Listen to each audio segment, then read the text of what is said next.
Well, if you look behind me, this is the home where Josh Phillips lived. That far right window was his bedroom, where Maddie Clifton's body was found under his bed. Just across the street is where Clifton's home was.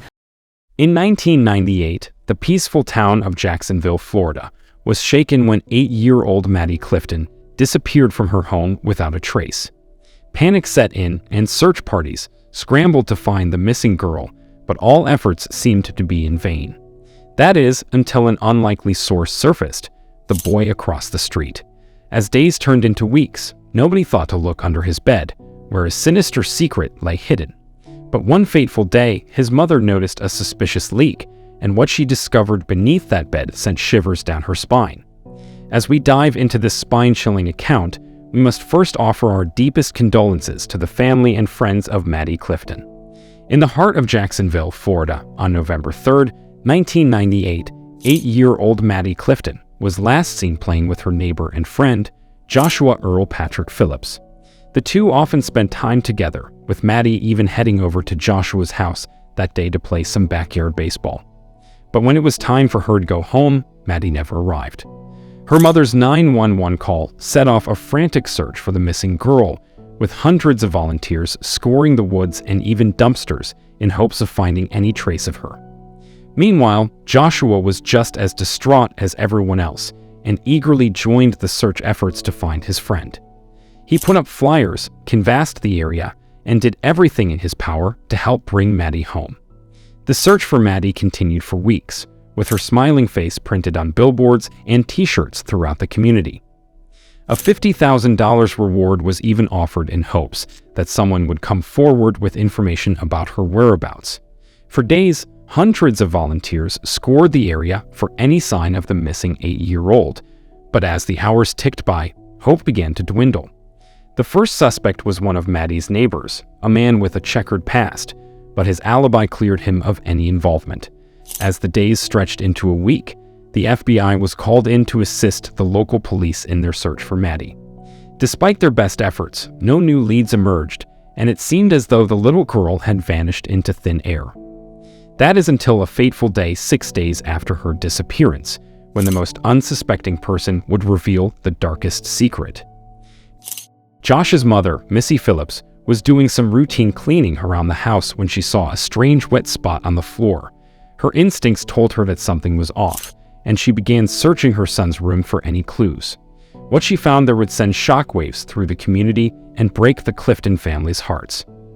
"I didn't want to believe what I was seeing," Missy later recalled. The truth was too horrific to contemplate. In a daze, she stumbled out of her house, looking for a police officer to share her discovery. As she glanced over at the Cliftons' house, she couldn't help but feel a pang of sympathy for the family who still held on to hope that their little girl would be found. The officer Missy found had been camped outside the Clifton house during the search for Maddie. The unsuspecting mother had stumbled upon the most horrific crime scene imaginable: the small feet of 8-year-old Maddie Clifton sticking out from under Josh's mattress. It was a moment of utter disbelief for the officer who followed Missy into the room. But the most disturbing fact was yet to come to light. Josh had known where Maddie was all along. All the time that he had been pretending to help find Maddie, he had actually hidden her body under his water bed, using tape to hold the bed frame together and keep her from being found. As if this wasn't enough, Maddie's shorts had been taken off, and investigators found a baseball bat and a knife hidden in Josh's room. The smell of air fresheners, incense, and spray added to the eerie atmosphere. Perhaps the most chilling detail was the flyer about Maddie's disappearance, placed right next to the air fresheners. It was evident that Josh had been trying to cover up the smell of Maddie's decomposing body, which was a clear sign of his guilt. What was even more disturbing was that Maddie's hand was still clutching the bed frame when her body was found, which meant she was still alive when she was hidden under there. It was unclear whether she had still been alive when Josh was out pretending to help search for her, or whether he had killed her before that. If Josh had reported what had happened to Maddie, she might still be alive today. The autopsy results revealed the extent of the brutality of the crime. Maddie had been struck in the head 3 times, and it was believed that Josh had used his baseball bat as a weapon. She had also been stabbed several times, including 7 to 9 times in the chest. The fact that her underwear had been taken off was also a significant piece of evidence that came up later in the investigation. Josh's calm and unremarkable demeanor had fooled everyone, but it was clear that he was capable of unspeakable violence. He was arrested shortly after the discovery of Maddie's body, and he confessed to the murder within hours. The confession Josh Phillips gave to investigators about what happened to Maddie was truly chilling. According to Josh's version of events, Maddie had come over to play when Josh was home alone, even though he knew he wasn't supposed to have friends over. While they were playing baseball, Maddie was accidentally hit in the eye and started bleeding and crying loudly. Josh panicked and brought her into his house to try to calm her down, but she continued to scream. Fearing his father's anger if he found out Maddie was there without permission, Josh grabbed his baseball bat and struck her hard on the head, hiding her body under his waterbed. When his father came home, Josh claimed that Maddie was still alive and moaning, but he then dragged her out and stabbed her in the chest before hiding her body again. The fact that Josh may have slept in his bed on top of Maddie's body for a week is particularly disturbing. Despite his seemingly helpful actions during the search for Maddie, investigators didn't buy Josh's story, and many people still wonder about what really happened that day. As Josh's confession unfolded, investigators began to realize that there were some glaring inconsistencies in his story. One of the most unbelievable claims was that Maddie's shorts and underwear had come off during the struggle. It just didn't add up. The community was in disbelief. The boy who had helped search for Maddie, the one who appeared worried about her well-being, was the one who had taken her life. People began to question how the Phillips family could have not noticed Maddie's body hidden in their home for nearly a week. Missy tried to explain that she hadn't suspected anything was wrong, but in retrospect, there were signs that something was off. Josh had been especially quiet since Maddie went missing, but everyone chalked it up to his worry and fear for his friend's safety. In fact, it later came to light that the police had actually searched the Phillips house before Maddie's body was found, but had failed to spot anything suspicious. It's hard to fathom how the police and Josh's parents failed to detect the putrid stench of a decomposing body. Josh tried to justify his actions by claiming that he was scared of his father, but the truth behind his tumultuous home life only came to light when Missy spoke out publicly. She revealed that living with her husband was like walking on eggshells because he was so intimidating and overbearing. Steve, Josh's father, had a particular aversion to young girls being in his home without adult supervision, especially if they were younger than Josh. Missy couldn't comprehend why he had such a dislike for little girls. Unfortunately, Steve died in a car accident in 2000, so he never had the opportunity to share his side of the story. When Josh's case went to trial, he was tried as an adult. His defense team argued that what had happened to Maddie was an accident that spiraled out of control due to panic and borderline insanity. They suggested that Josh should only be charged with manslaughter. However, the prosecution was not swayed.